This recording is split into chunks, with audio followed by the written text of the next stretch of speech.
Stalo sa vám už niekedy, že ste mali v hlave skvelý nápad, ale nevedeli ste, ako ho niekomu presne vysvetliť? Nuž, počítače majú tento problém neustále. Poďme sa spolu pozrieť na tú fascinujúcu cestu od nejasnej myšlienky až po úplne presný príkaz, ktorému stroj bez problémov rozumie. Všetko to začína jednou zásadnou výzvou. Ako dať inštrukcie tak, aby boli kryštálovo jasné a nedali sa pochopiť dvojako.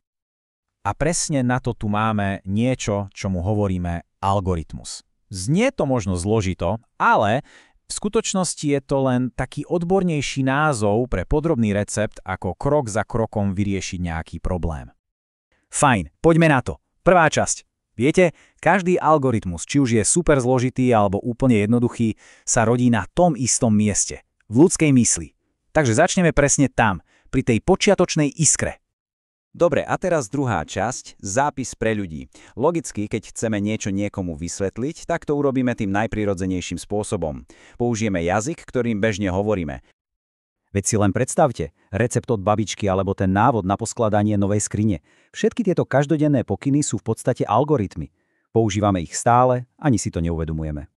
Vyzerá to úplne jednoducho a jasne však, no zdanie môže klamať. Poďme sa pozrieť na výhody a nevýhody. A tu je ten háčik. To, čo je na prirodzenom jazyku skvelé, je zároveň jeho najväčší problém. Pre ľudí je to super, ľahko sa tomu rozumie, ale pre počítač, ten potrebuje 100% presnosť a preto je pre nich takýto zápis bohužiaľ úplne nepoužiteľný. Takže ako premostiť túto priepasť medzi našou ľudskou nepresnosťou a požiadavkou stroja na absolútnu presnosť? No, existuje na to šikovný medzistupeň. A tým je plánovanie v pseudokóde. Predstavte si ho ako taký hybrid. Je to niečo medzi ľudskou rečou a skutočným kódom.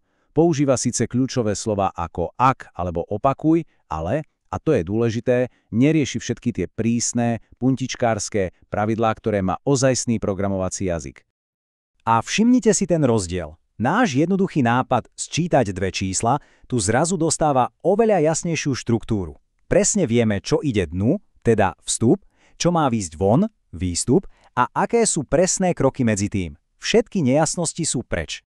No dobre, ale čo ak niekomu text až tak nesedí a premýšľa skôr vizuálne?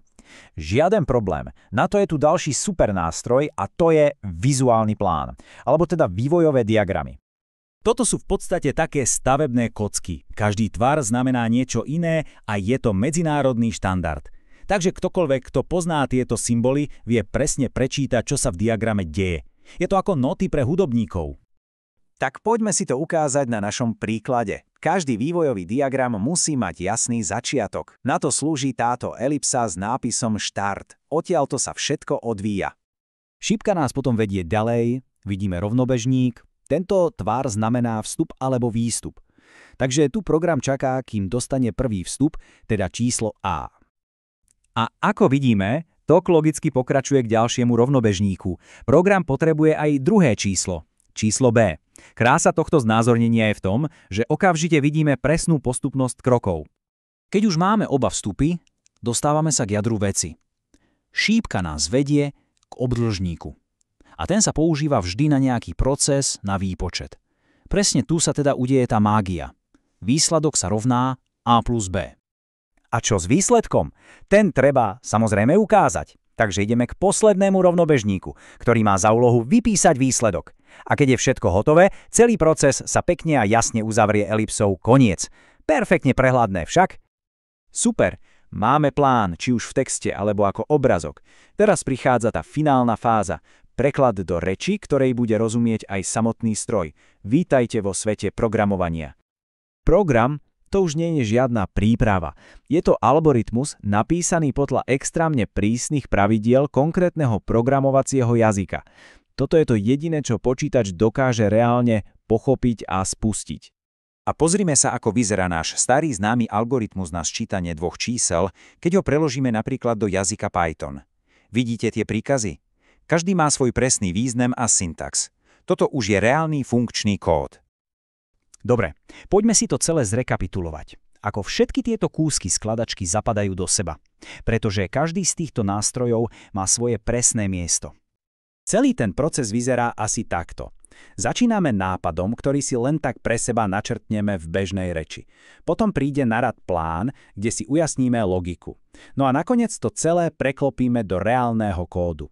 Vždy ideme od toho najviac ľudského a abstraktného k tomu najviac presnému a strojovému. A presne tento postup, od myšlienky cez plán až po hotový program, to je absolútny základ informatiky. Je to vlastne umenie premeniť niečo nehmotné na niečo, čo reálne funguje a rieši problémy. A to nás necháva s takou zaujímavou otázkou na zamyslenie.